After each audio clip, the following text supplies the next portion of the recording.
Hi friends, అందరూ ఎలా ఉన్నారు? ఇప్పుడైతే మనం హరిద్వార్ అయితే వచ్చాము. హరిద్వార్లో హర్ కీ పౌరి అనే ఏరియా దగ్గర దిగాను నేను. ఇక్కడ ఈ లొకేషన్స్ అవి నాకు కొత్త. ఇక్కడ అన్ని ఘాట్సే ఉంటాయి కాబట్టి హర్ కీ పౌరి అని ఒక ప్లేస్, ఆ ప్లేస్లో నేనైతే దిగాను. చూడండి ఎంత అందంగా ఉందంటే ఇక్కడ అసలు గంగా నది చాలా అద్భుతంగా ఉంది. మెట్ట మధ్యాహ్నం 11ంటికి దిగాను, ఎండ తీసేస్తుంది. అసలు ఎన్ని నీళ్లు తాగినా దాహం మాత్రం తీరట్లా. అయినా చూడండి ఎన్ని వేల మంది ఉన్నారంటే ఇంత ఎండలో కూడా. అసలు ఇది యాక్చువల్గా హరిద్వార్ ఎక్కడ ఉంటుందంటే మనకి ఉత్తరాఖండ్ రాష్ట్రంలో ఉంటుంది. మెయిన్ హిందువులు ఇక్కడ ఎందుకు పవిత్ర ప్రదేశంగా భావిస్తారు అంటే హిమాలయాల నుంచి ఈ గంగా నది స్టార్ట్ అవుతుంది కదా, హిమనీనదాలు కరిగి భగీరథ నదిని ఇంకో వేరే నది నాకు పేరు ఐడియా లేదు, కానీ ఆ రెండు నదులు కలిసి గంగా నదిగా ఫామ్ అయిన తర్వాత ఫస్ట్ ప్లేస్ అనమాట. అంటే ఈ ఘాట్స్ ఫస్ట్ ప్లేస్, రెండు నదులు కలిసిన తర్వాత వచ్చే ఫస్ట్ ప్లేస్ ఈ రిషికేష్ అనమాట. రిషికేష్ తర్వాత హరిద్వార్. అందుకే రిషికేష్ హరిద్వార్ పెద్ద డిస్టెన్స్లు ఏం కాదు, ఒక 10 కిలోమీటర్స్ గ్యాప్లో ఉంటాయి అంతే, 10 or 15 కిలోమీటర్స్.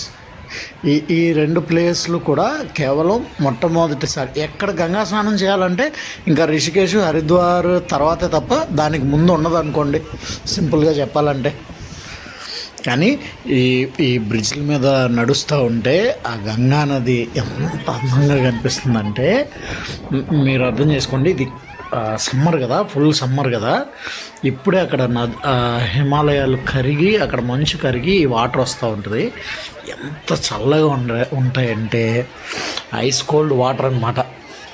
అస్సలు చూడండి ఎంత అందంగా అనిపిస్తుందో చూడడానికి.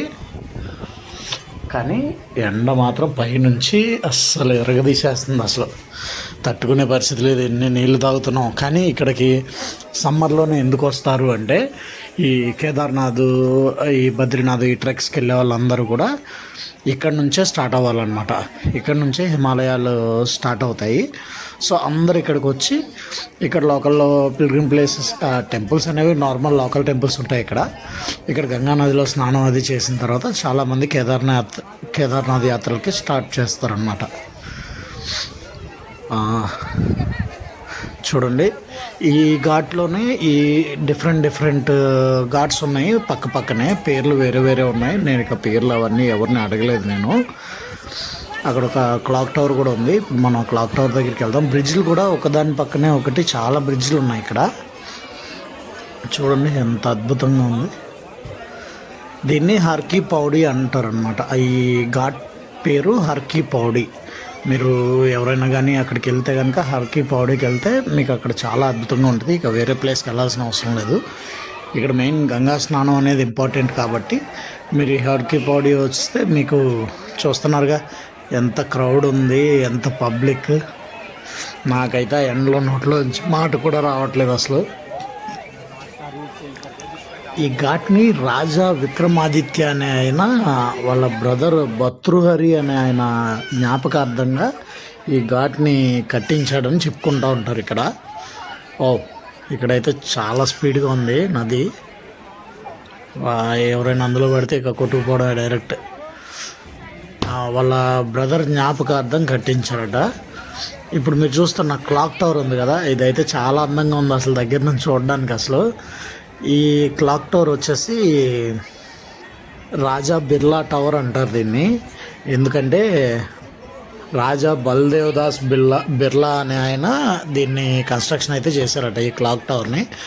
అది కూడా ఇప్పుడు 1930 సంథింగ్ 35 ఆ టైంలో ఎప్పుడో కన్స్ట్రక్షన్ చేశారట.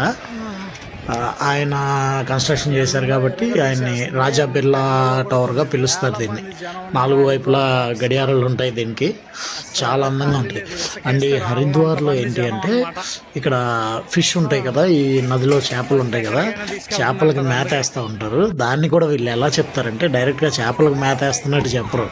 వాళ్ళు అక్కడ అమ్ముతూ ఉంటారు ఫిష్కి ఫీడ్. అయితే వాళ్ళు దానికి ఏం చెప్తారంటే గంగామాతకు అని చెప్తారు అక్కడ. నాకైతే కొంచెం వింతగా అనిపించింది.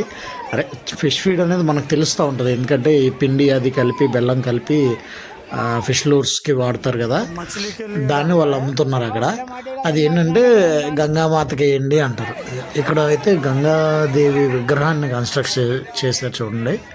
నది మధ్యలో ఒక సింగిల్ టవర్లా కట్టి విగ్రహం ఒకటి ఉంది. గంగాదేవి విగ్రహం అని మనం ఎలా చెప్తామంటే యాక్చువల్గా మకర వాహనం అనేది ఉంటుంది. మకర వాహనం అంటే మకరం అంటే ముసలి అనమాట. ముసలి వాహనం ఉంటుంది అనమాట. ఈ గంగాదేవి వాహనం ముసలి. ఈ బ్రిడ్జిల మీద నుంచొని ఆ గంగా రివర్ ఫ్లోటింగ్ ఉంటుంది కదా, దాన్ని చూస్తూ ఉంటే అసలు ఇక్కడైతే సపరేట్గా చిన్న చీలిక ఉంది. రెండు చీలికల కింద ఉంటుంది అక్కడ ఘాట్ దగ్గర. అదైతే ఇంకా చాలా బాగుంటుంది అసలు. ఇక్కడ శివుడి విగ్రహం ఉంటుంది. ఇక్కడ హర్కి పౌడి దగ్గర నుంచి అది కనిపించే హర్కి పౌడి విగ్రహం చూసారా. హర్కి పౌడికి రివర్ క్రాస్ చేసి వచ్చిన తర్వాత ఈ శివుడి విగ్రహం అయితే ఉంది. చిన్న పార్క్ లాగా ఉంది. ఇదైతే చాలా హైట్ ఉంది అసలు. నాకైతే ఆ మిట్ట మధ్యాహ్నం ఎండలో అసలు తలపైకి ఎత్తి చూడడానికే చాలా కష్టపడ్డాను నేను. చూడండి చాలా అందంగా ఉంది కదా.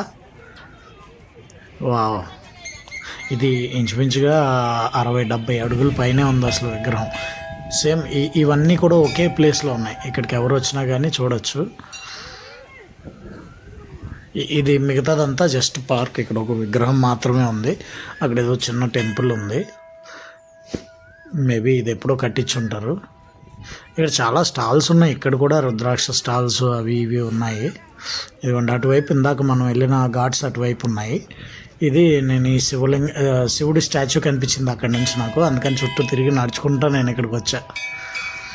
బాగుంది కదా.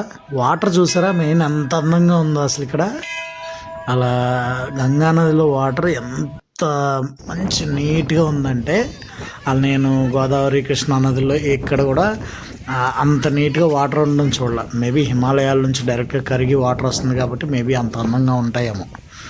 ఎవరికైనా అవకాశం ఉంటే కంపల్సరీ రండి ఇక్కడికి. ఎందుకంటే ఇంత అందమైన నదిని అయితే మీరు మిగతా చోట్ల అయితే చూడడం కష్టం. ఎందుకంటే హిమాలయాల నుంచి డైరెక్ట్గా కరిగి వచ్చే వాటర్ కదా ఇది. అండ్ ఈ సమ్మర్లో ఆ వాటర్లో అడుగు పెడితే చాలా చల్లగా ఉంటాయి. ఫ్రిడ్జ్లోంచి వాటర్ తీసి మన మీద పోసుకున్నట్టుగా ఉంటాయి అన్నమాట.